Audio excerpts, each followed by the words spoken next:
Assalamu alaykum, muhtaram televizor ko'ruvchilar. Ko'rib atqaninglar, Amerika poytaxti Washingtondan tarqatilayotgan Erkin Asiya radiosi Tor televiziyasining atli xabarlar programmasi. Növbətdə radiomuzda o'tgan jumadan bugunga qadar tarqatilgan bir qism muhim xabarlarimizning tafsiliy mazmunlarini qisqacha tanishtirib o'taman. Mangul Chehra.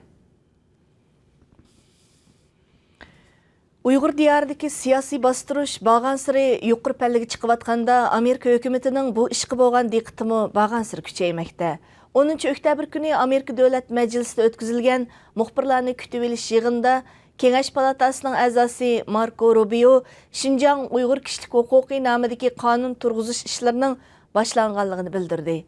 Shuningdek, Xitoyning Uyg'urlar diyarındaki bastırış harakatini insoniyatga qarshi jinoyat deb atadi. First is the unprecedented repression of ethnic minorities in Xinjiang Uyghur Autonomous Region, which may constitute crimes against humanity. Data-driven surveillance is facilitated by iris and body scanners, voice pattern analyzers, DNA sequencers, some of which are supplied, by the way, by American companies, and facial recognition cameras in neighborhoods, on roads, and in train stations. The striking image behind us here is from one of the so-called political re-education camps. As many as 1 million or more Uyghur and other Muslims are being held in camps just like this. Individuals are arbitrarily detained, and in many cases, detention appears to be indefinite. Local orphanages are reportedly overcrowded with Uyghur children whose parents were taken away to a camp such as this.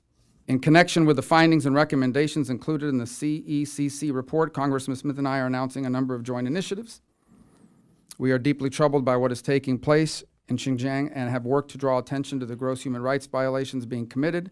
This week, we will be introducing bipartisan, bicameral legislation on this issue, the Xinjiang Uyghur Human Rights Act.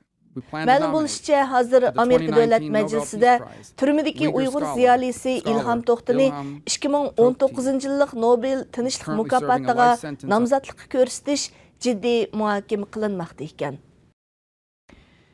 Yillardan buyon Uyg'ur diyorida xalqning so'yib o'qishiga muyassar bo'lgan Xinjiang madaniyati jurnalining sobiq bosh muharriri Qurban Mamutning bu yil beshida tutqun qilinganligi oshkor bo'ldi. Ma'lum bo'lishicha, bu yil 70 yoshga kirgan Qurban Mamut Xinjiang madaniyati jurnaliga mas'ul muharrir bo'lgan mezgillarda Uyg'ur ziyolilarining madaniyat, tarix, siyosat va jamiyat temalaridagi nodir asarlarga ko'plab o'rin bergan. Uyg'ur analizchilar bu haqda fikr qilib, bu Xitoy hukumatining Uyg'ur madaniyat kimligini yo'qotishdagi yana bir vahshiyona harakati. Qurban Mamut Uyg'ur ziyolilariga mavjud rejim ostidami o'z xalqiga xizmat qilishga mumkin bo'ladiganligini ko'rsatib bergan edi deyishmoqda. Xitoy doiralarining aloqador uchurlarida ko'rsatilishicha, har qaysi joylarda Uyg'ur kadrlarni oshkor holda so'rinlarda cho'shqi go'shi yeyishga tashkillash bir turlik siyosiy xizmat sifatida o'tirg'i chiqmoqda ekan.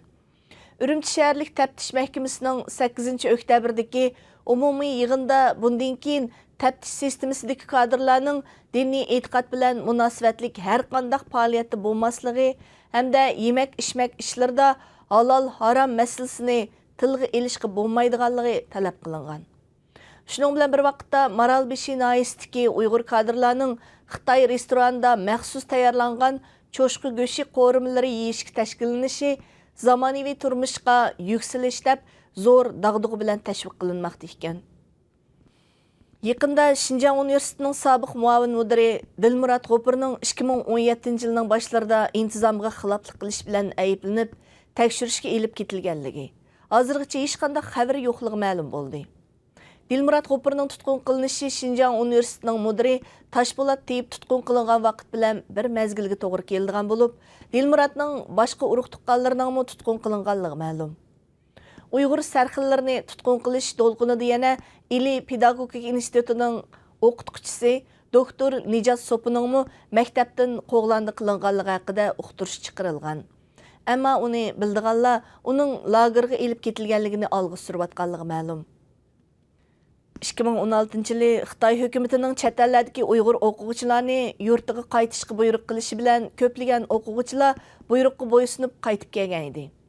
Yaqında 2016 yılı yurti atishga qaytib ketgan Misrdagi Azhar o'quvchilardan İlham Qarining dastlab nazarband qilinganligi, keyincha lagerga ilib ketilganligi ma'lum bo'ldi. 2017 yılının oxirlarida amdila 28 yoshga kirgan İlham Qari lagerda jon uzgan. Bundan ilgari İlham Qariga o'xshash Misrdan qaytib kelgan Uyg'ur o'quvchilardan 2 Uyg'ur yoshning mushundaq lagerda jon uzganligi ma'lum bo'lgan edi. Yaqında Gretsiya poytaxti Afinada dunyo tanharkat turlari ichidagi Braziliyacha jiu-jitsu, ya'ni erkin chelishish va mushtlashish turi bo'yicha dunyo musobaqasi bo'lib o'tgan. Bu musobaqaga dunyoning har qaysi mamlakatlaridan kelgan yosh tanharkatchilar qatnashgan bo'lib, ular asosan 12 yoshdan 14 yoshgacha bo'lgan mayirlar ekan. Shular qatorida Qozog'iston davlat komandasi tarkibidagi 12 yoshlik Uyg'ur qizi Adilam Ushurova o'z mahoratlarini ko'rsatib chempion bo'lgan. Ma'lum bo'lishicha, Qozog'iston Uyg'urlari tanharkatning ko'plagan turlarida yetilayotgan bo'lib, ular Osiyo va dunyo saviyasidagi ko'plagan xalqaro musobaqalarda cho'ng utuqlarga erishib kelmoqda ekan.